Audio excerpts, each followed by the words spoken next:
This is the ZOTO digital laser infrared thermometer.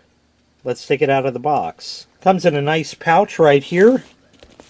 Velcro to cover it over. And there's a belt loop on the back so you can carry it around with you right on your belt. And inside the pouch is a manual over here, along with a thermocouple, which I'll get to a little later, and of course the infrared thermometer itself. The battery is included. It's right in this door here that flips open. It takes a standard 9-volt battery, which, like I said, is included. You just need to plug the little thing onto the battery. And then the little door closes up like that, and you're ready to go. So here it is here. This is a very involved thermometer. It does a whole lot. It shows you at the very top the emissivity of the item. I'll get back to that later. The next line, 73.6, is the ambient temperature. 34% is the dew point at that temperature. And 43.7 is the humidity. And 75.2 is the thing that this is actually reading. Now, the laser on it, most of them just have a little dot. This does not. This has a whole little pattern, as you see right there. I'll give you a better shot on the wall right there. So you get kind of a target, if you will. This also has a light on top that is green. It can also show red or yellow. There's all sorts of settings and fun stuff you can do with this thing. You can set like maximum and minimum temperatures, and if it exceeds that, it'll show different colors and all kinds of great stuff you can program it for. It can save the data on there, all kinds of great stuff. But like I said, it also comes with a thermocouple. So first we're going to take some measurements with this, and then we'll hook up the thermocouple and try that. So first, here's the pattern that it projects on whatever the surface is. This is what you would see, of course, in complete darkness. In the light, you'll see it, but not as pronounced as that. So for this, we're just going to be concerned with the bottom number. You can see the display is in color and is very, very readable. And when I pull the trigger, it's reading about 68 degrees for this concrete wall over here. 67.6. It'll depend on where I point it and what I do with it and things like that. Up here is 68, 69, etc. So you can see how that will all work just like that. If we measure hotter things, such as this pipe on my boiler, we can see that's currently reading about 101 degrees. The boiler is not running currently, otherwise you would hear it. You can see this is currently in degrees Fahrenheit. You can, of course, change it to degrees Celsius if you'd like.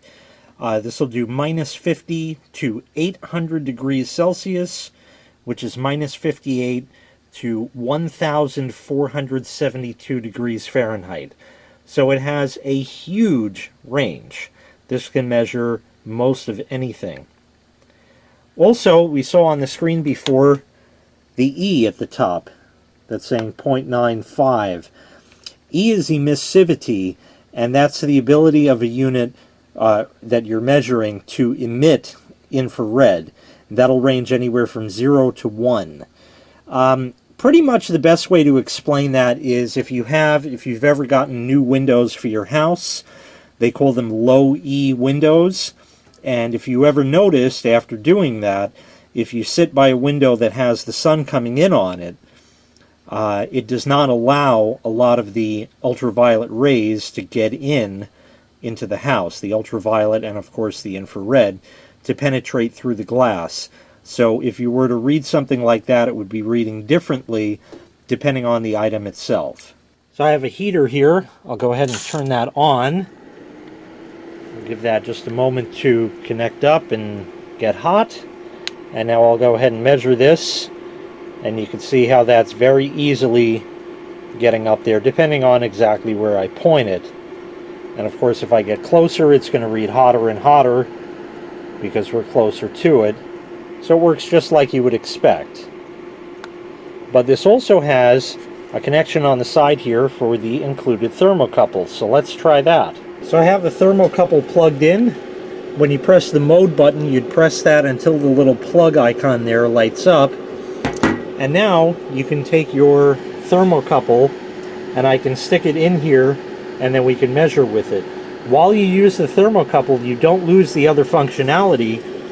Up here is going to be where it displays what the thermocouple is reading. It's not, of course, as sensitive with the decimal as down here, but this will also still read. So you see I have the thermocouple stuck in there, and if I go and measure, it's reading 214, while the rest here is reading 75 for what I'm actually showing there.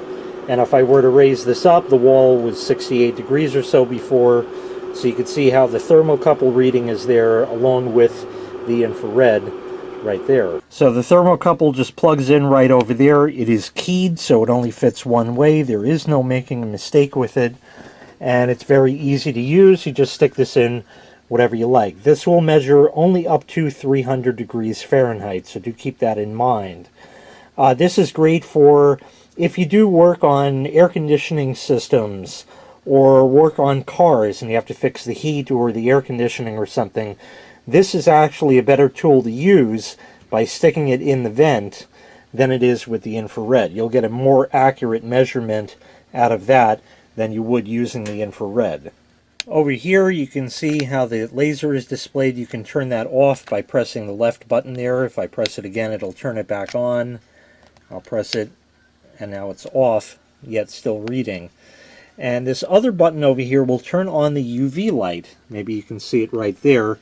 I'll show you on the front here how it has two ultraviolet emitters. So this is great also if you do automotive repair work, fixing car air conditioners, for example. You can get ultraviolet dye to go in the system, and this way it'll shine a light and test for leaks, all while you're measuring the temperature.